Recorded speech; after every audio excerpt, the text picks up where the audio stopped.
Day 18. Let's go. Hit a back workout, and I actually I did a good portion, not a good portion, but I did a full back workout. At the time that it is, there wasn't many people in the gym. I have the motivation. Well, I'll be real. My motivation was the food I'm getting after it because I'm treating myself to some Taco Bell.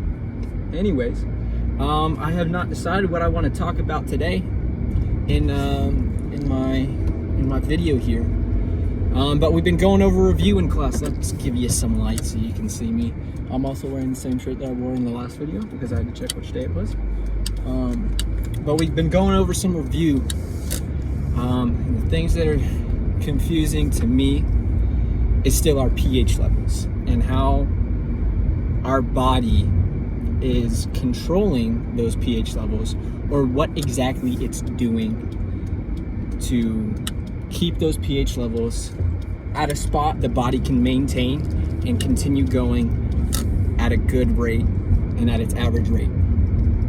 So a body's average pH needs to be about a 7.4. If you're going below that, you're gonna start getting higher in that acidity. If you go higher, you're gonna lower that acidity and get more to a basal rate. Not quite what you want. You would think you would want that, but you need to have that certain level in there to allow certain things to work.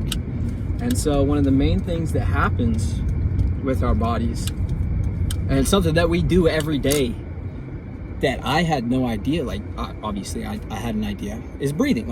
I had no idea the true purpose of breathing. I knew we were getting oxygen in our lungs.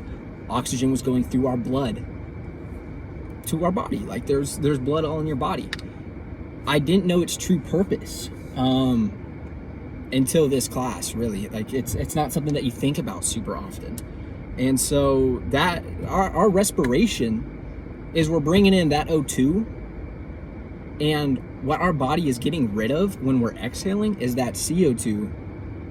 But in that CO2, we're getting rid of acidity, or we're trying to regulate our body's pH and acidity back to a normal rate, because when you're working out, your muscles are producing acid. There's 3 ways to produce acid.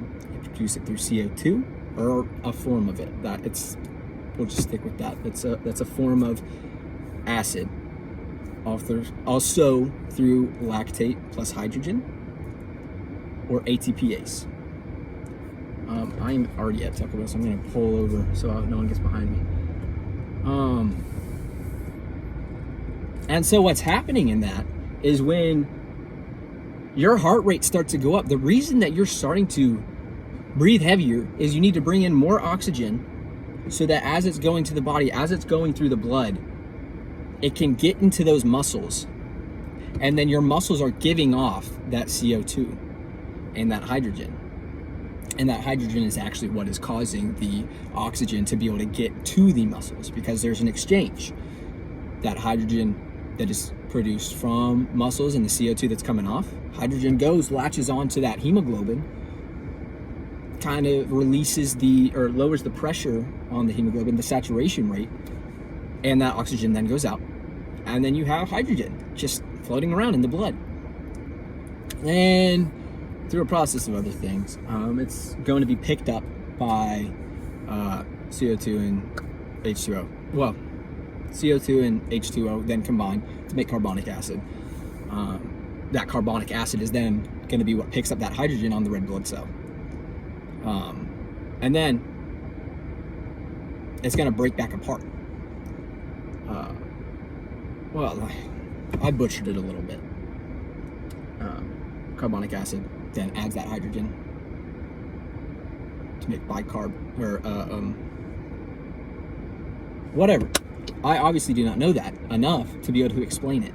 So that's what I'm saying, that I need to work more on that. But point is that CO2 is coming out and that O2 is going in to regulate your body's pH, regulate that acidity so it doesn't get too high, and so that it also doesn't get too low. Your muscles are making sure it doesn't get too low, that production, but making sure it doesn't get too high. And if it does get too high, that's when you're gonna throw up, vomit, get rid of some of the acidity in your body, so that your average pH throughout your whole body will then get back to that 7.4 area. But yeah, So that was happening today during my back workout. I didn't get really out of breath for many things, except for directly after like a set. Once I was getting to my 10th rep or my fail rep, that's when more be coming out, because that's when my muscles, not necessarily, well, yes, my biceps and my back muscles are then going to be producing the most acid. So yeah, this has been my longest video so far, and I actually feel like it's the most productive, even though I butchered some of it, but I'm gonna work on that this week. See y'all in the next one. Y'all, I'm not posting this anywhere. I'll see you, Dr. Hyde, in the next one. I hope this is not one of the ones you watch. If it is, you're great. Appreciate you.